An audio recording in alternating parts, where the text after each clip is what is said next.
we are going to be talking to Barbara Simper today as our courageous woman. She is the assessor at the Uintah County, and I'm really excited to get to know her. I hope you enjoy this segment. There you go. That's Barbara right there. Hello. How are you today, Barbara? Doing great. So, as usual, I'm going to just ask you a little bit about you. Tell us a little bit about Barbara Simper. Okay, so I have worked in the assessor's office for 14 years, and I am the present county assessor, and I enjoy this position. I am married to Samuel Simper. He's a school teacher, and we had 7 children. Wow. And we now have 11 grandchildren and 1 on the way. So that's pretty exciting, and most of them live here in the Uintah Basin, so we do a lot with family. Mm-hmm. We enjoy camping and hiking and various activities that the basin offers us, like riding our UTV and exploring more and more about it. Is that your favorite pastime? Yes, it is. It is. Have you been doing that your whole life? We have been, the four-wheeling we've been doing lately. We just purchased a newer vehicle to use, and we've done it off and on, but it's really been fun to explore the trails and see the countryside. Which one's been your favorite? Which trail? We went up Taylor Mountain and went on one of the outlaw trails. Oh, did you? Yes, and so that was fun. Yeah, but every time we try to go to something new and different, just so we can get to know everything. Well, that's really cool. So now my question is, what does an assessor do? So we are responsible for the values in Uintah County on residential, commercial, industrial, all businesses, and land. We are also responsible for the farmland if they qualify for Greenbelt.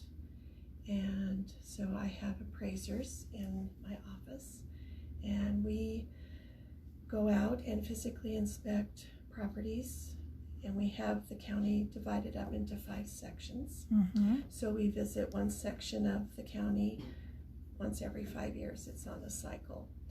And so we physically so you only see our homes once every 5 years? Correct. Okay. Yes. But in 5 years we see everything that's in the county. And we look at all the comparables each year, and we do an analysis, which is called our sales ratio study. And once we study that, then we can see where our values are and if we need to make any adjustments up or down on values every year so that we stay with a market value. So it's a very important job for we as citizens of the area to have an assessor that does a very thorough job. It is, because we want to keep the market value, and sometimes it's a really difficult task because the different things that the county is going through. We have our oil and gas, which is obviously down right now, and then we have the pandemic, which can play into it. But oddly enough, our businesses have suffered some with right. the closures and different things, but our homes have actually sold and maintained or even gone up in value. Really? And so do we have many empty homes in Vernal right now? I'm not aware of a lot of empty homes. We do have approximately a little bit over 200 homes that are listed for sale, and which is down from years in past, but we've had over 400 sales since the beginning of the year. Oh, that's not too bad. No, it's pretty good, and our values have held as far as our residential. So we really aren't depressed as far as the housing goes here in Vernal. And I can't say that I try to analyze and try to stay on top of things and see what's going on, and maybe we have people moving here because we're more rural. I don't know those answers. does beg me to wonder, because in the 80s, when we had the really bad depression previously, housing just plummeted. Yes. And it was advantageous to some and devastating to others. Right. Absolutely. And I think there were 1,000 homes that were unoccupied at one time, and Scary. That's scary. So that didn't happen. What do you think kept that from happening? You said you analyzed a little bit. You really don't know for sure. You know, I've talked to a few realtors, and they said they've had a lot of people purchasing homes that aren't from our area. So, you know, I could speculate that now that a lot of people are doing some of their work from home and doing virtual meetings and different things, they felt like they could move to more rural and continue their jobs with the virtual that has come That's out. kind of a hopeful thing. Yes, you know, that might bring more people to the basin. And then maybe, and this is purely speculation, but maybe people felt comfortable in the basin because we have lower cases of COVID. You know, I'm just speculating. It can be a lot of different factors, yes, it can. and we never know for sure. You mentioned Greenbelt. What is it that you have to be able to qualify as a Greenbelt? So Greenbelt was brought about by Congress in 1969. It's called Farmland Assessment Act. And what that does is assist the farmers, because it's tough to be a farmer. And, you know, if you have high taxes and different things, but they have to be using their property for agricultural use, whether it is grazing a domestic animal or growing a crop. And they have to have, in this area, they have to have a minimum of 5 acres. And so then if you have a home also, you have to have additional acreage for that home site. Exactly. And then 5 or more 5 acres of farmland. Correct. And then you go through the 2-year qualification period.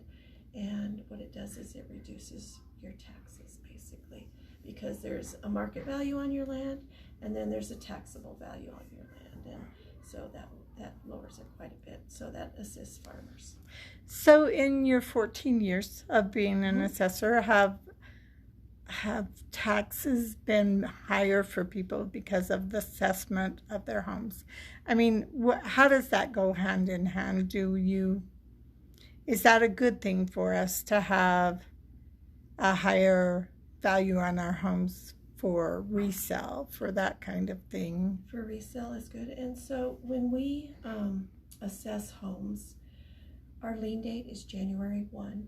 And so we have the comparables from the year before. Right. And so our values seem to lag a little bit. You know, like you'll have a fee appraiser who will go out to your home and say, today your value is worth this much. I pulled the comparables. But ours is from pulling the comparables for the year before.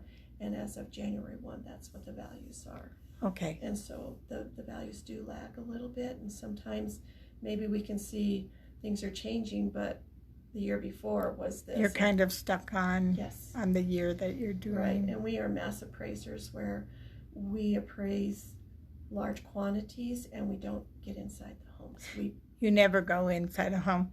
So are you measuring homes? Yes. Does that have something to do with the assessment value? We get permits, and we go out on those, building permits. And so we can see what, the year built. We measure the home, we take photos of it. When we do our analysis, we compare the same year built, and we compare square footage and style of homes, so that we're consistent. So if someone walks in, that my Wi-Fi kind of went out. So what are they usually looking for when a person walks into your office? You're out in the field a lot, so that's where you're mainly concerned. But what does a person want when they walk in your office? So, well, we collect our data all year, and we close the assessment roll on May 22nd. And then on July 22nd, valuation notices go out, and that's the time when people can appeal their value if they feel that something's incorrect. And so a lot of times when people come in during that 45-day period, they come in to discuss it, and say, well, you don't get into my house, so you didn't know that my basement flooded and there's no finish, or we made an addition, or they can come in and we'll go to their home and physically inspect inside and out at that point. Oh, okay. So that is a possibility. Yes. For a more fair assessment. Yes. On the value. And then we'll zero in on that home, and sometimes we are incorrect that way because we don't get in. We have to make assumptions and compare. Okay. Well, that's a good thing to know too. Yeah.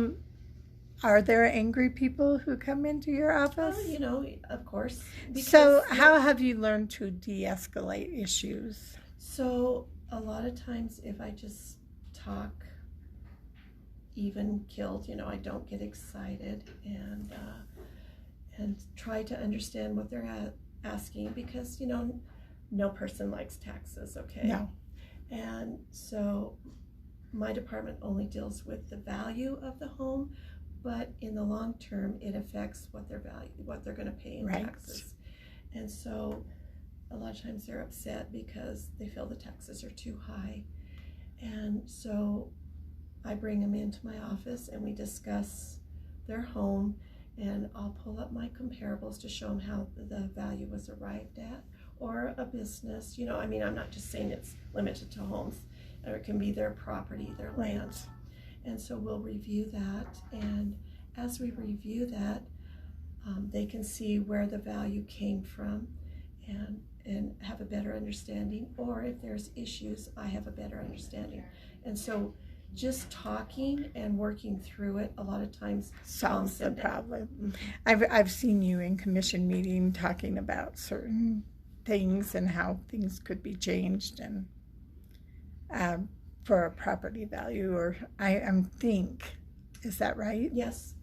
So that goes before the commission. It does. So do you think of yourself as a courageous woman? Not always a courageous woman, but I guess you could look at things that an elected official has to do, and they have to stand, for what that office is about, and they have to follow the state laws and the codes and different things. And sometimes it is tough because your compassion for people sometimes wants it to be different, but you have to stand strong. So it does take courage. It does. And even running for office, I can say, was way out of my comfort zone and my box, and so that took a lot of preparing and courage, I think, to run. Well, I think you're a courageous woman, and I thank you so much for today and the opportunity to get to know you. And this Courageous Woman series is really dear to us, and we're hoping that we'll get the public to start telling us some stories about their courageous women that we can share, because I think life takes courage. It does. It does. It really does. In so many aspects, yes. So thank you so much. Thank you. I appreciate your time. And we'll see you next week.